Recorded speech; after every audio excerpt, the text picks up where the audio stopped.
One of the reasons why you go to college is to learn how to think. And it's really important that we don't teach you what to think. We teach you how to think. And one of the things I would like to train you to do is to question everything that people say, even question what I say. And I want to give you an example of this.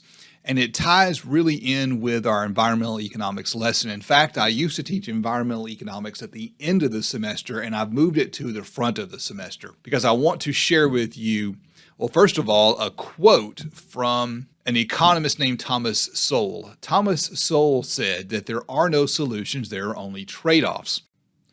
This is an article on The Guardian written by a guy named John Henley. It looks like way back in 2011. So this is actually some really old news, but it's still a really great example. The title is that Genghis Khan, or rather why Genghis Khan was good for the planet. And it turns out that by laying waste, and when we say laying waste, we mean killing people, he scrubbed 700 million tons of carbon dioxide from the atmosphere.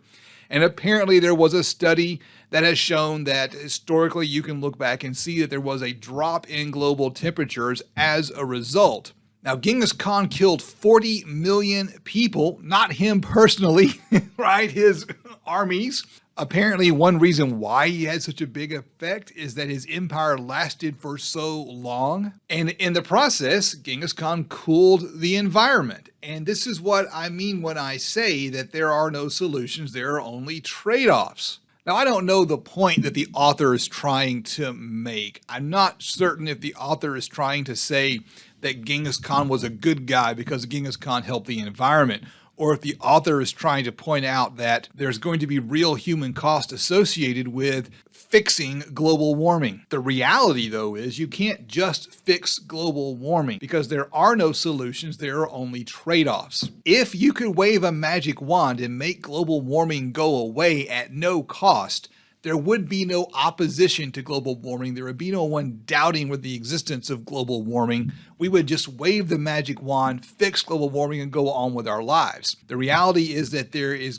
going to be a very large human cost associated with fixing global warming because ultimately it's human beings who are causing it. This is an economist named Bjorn Lomborg. I'm not really sure how it's pronounced. This gentleman calculated the cost of climate change and expressed the cost of climate change in terms of GDP. In other words, how much gross domestic product are we going to lose globally as a result of climate change? And then he calculated how much money we had to spend in order to fix climate change.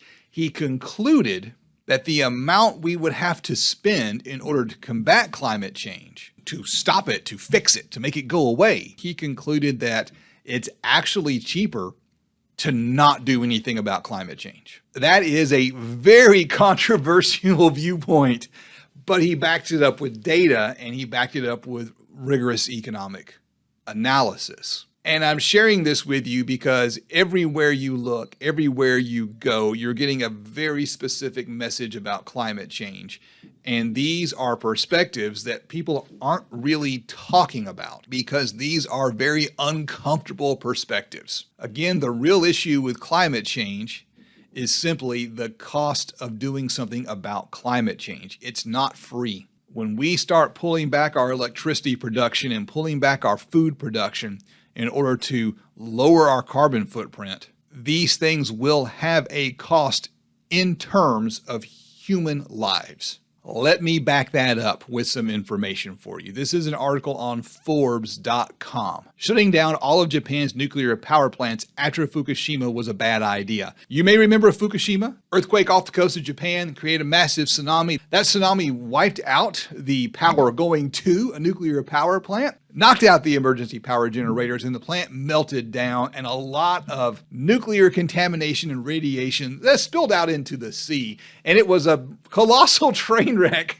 to say the least, a major disaster. As a result of that major disaster, Japan shut down all of their nuclear power. Now they're getting their power from coal, the thing that causes global warming, burning coal for electricity. More Japanese have died from the closing of Japan's nuclear power plants following the 2011 quake than the tsunami and the earthquake combined.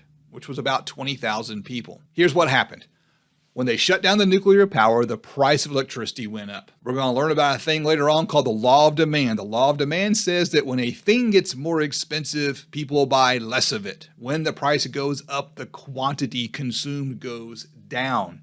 So as the price went up, people started pulling back on the amount of electricity they used, which caused an increase in mortality during very cold temperatures. In addition to that, because of the increased reliance on fossil fuels, especially coal, which causes upper respiratory effects, the estimated combined mortalities outnumber the mortality from the earthquakes themselves. Now, just to be really clear here, it wasn't that people were freezing to death. It's just that when we have cold weather, the elderly are at greatest risk. And so if the elderly are pulling back on the thermostat a little bit in order to save a little bit of money because electricity's gotten expensive, they're the first ones to die.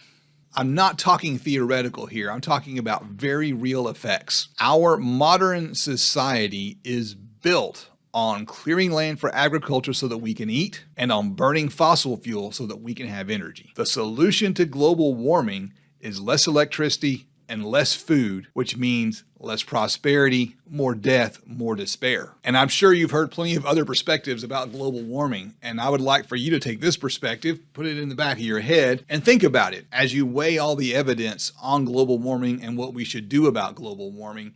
And from there, make your own conclusions, because that's what this is about. This is about you learning things and drawing your own conclusions.